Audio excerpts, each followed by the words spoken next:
Mhm. Uh, Chapter 20, verse 16, thou shalt not bear witness against thy false witness against thy neighbor. Now, I've had this happen numerous times where somebody said I was in a city when I wasn't, and you thought, well, he can't do anything. What if I just use the index, right, the glossary, and then each day I spend a little time reading the Bible, not as most people would do it, because I don't really like devotions that much. I've tried to do them, yes, but it has these 10 Commandments here, and I think that you sinned. Pooh. Hmm. Now, when you bear false witness against somebody that happens to be a citizen that is really your neighbor, there's a big problem with you obstructing my rights. Thou shalt not bear false witness against thy neighbor. Now, if we were to read chapter 20 of Exodus, and God spake all these words, saying, I am the Lord thy God, which have brought thee out of the land of Egypt, out of the house of bondage. Thou shalt have no other gods before me. Pooh. But the family has another God, don't they? Mm. Your obstructions of justice. Thou shalt not make unto thee any graven image or any likeness of anything that is in heaven above, or that is in the earth beneath, or that is in the water under the earth. Thou shalt not bow down thyself to them, nor serve them. For I, the Lord thy God, am a jealous God. Yeah. Visiting the iniquity of the fathers upon the children unto the third and fourth generation of them that hate me. Now, I talked about this third and fourth generation. This is kind of important to myself. Exodus 20, chapter 5. I want to tell you what happened in my personal life. My father, yes, Paul Douglas Budnick, the deceased, yes, he was the son of Edward Budnick that had a place there in Yuma, Arizona. In fact, let's call the sheriffs in Yuma. Oh, Sheriff Joe, you've been sinning. Ooch. How would you like to have the conviction of the Holy Spirit right now?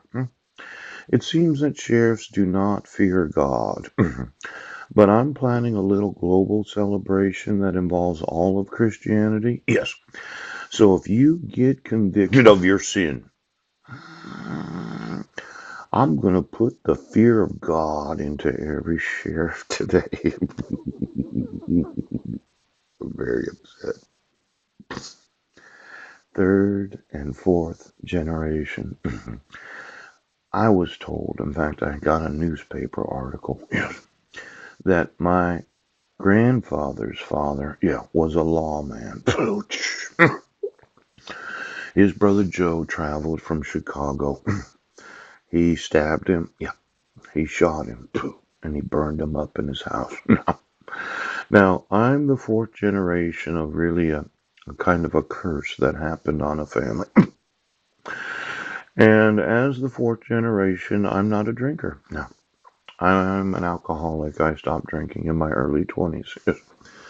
I'm not really a womanizer, though I do like those women that volunteer. In fact, last night I was thinking about it. Quite often, some women, they get upset and they're like, well, I'm really upset with what's going on. And I was like, for 11 days a month, I don't want you to focus on anything other than your sexuality. Yes. Just utilize your sexual nerve endings to want to volunteer to make babies. Right. And those 5 days of estrogen, that one day of ovulation, the 5 days of progesterone, yes, I want you to be nurturing. I want you to be ovulating. Yes. And I want the eroticism of knowing that there's a hormonal change that takes place after ovulation. I said, just don't worry about it. I'm needing you to stimulate your sexual nerve endings because you want to volunteer, to to be involved in the reprogramming of the sexuality of those that are in the family that said, ooch, oral fish fixation, pouch.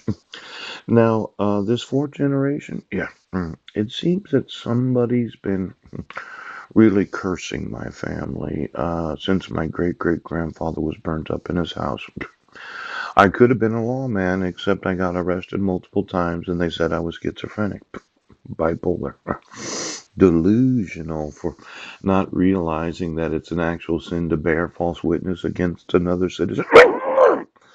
Now, I know that I'm wanting my sons, but you're going to keep them in the wrong grades and you're going to continue to abuse them because you can't admit any wrongdoing. I'm going to want to reverse this four generations of those that hate me, those that hate God. Now, and showing mercy, yes, unto thousands of them that love me and keep my commandments. Now, there seems to be some Jewish individuals that don't keep the commandments of God. Yes.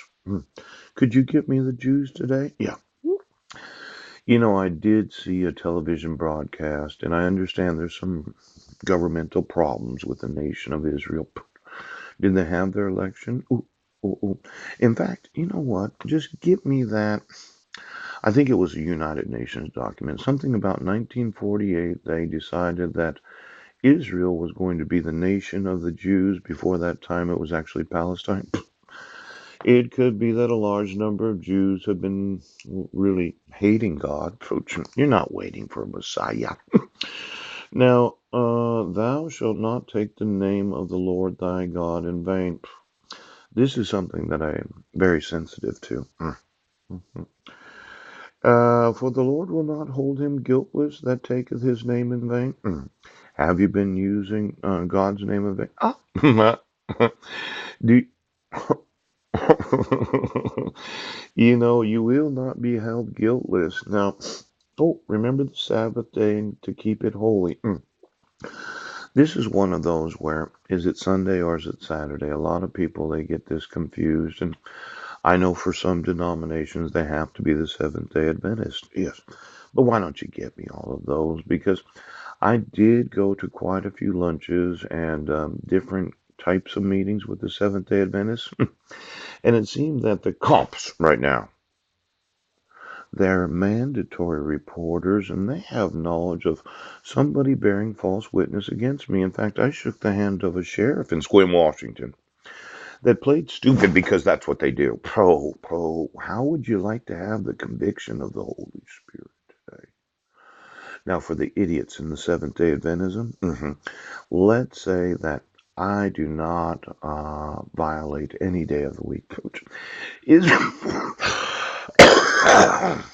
let's say I keep all 7 days holy. Now you say I'm a sinner. Yes, I inform you of a crime, and you can allow for me to not sue you for a false police report in Squim, Washington, right now. Now for the pastor, yes, I did go to the meetings. Poop.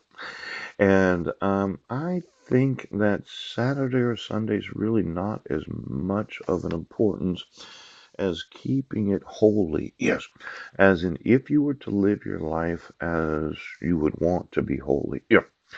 7 days a week. It would not matter if it was Saturday or Sunday. So now, for all of those that are big Sunday holy keeper days, yes, why don't you work on being holy every day of the week, you piece of shit?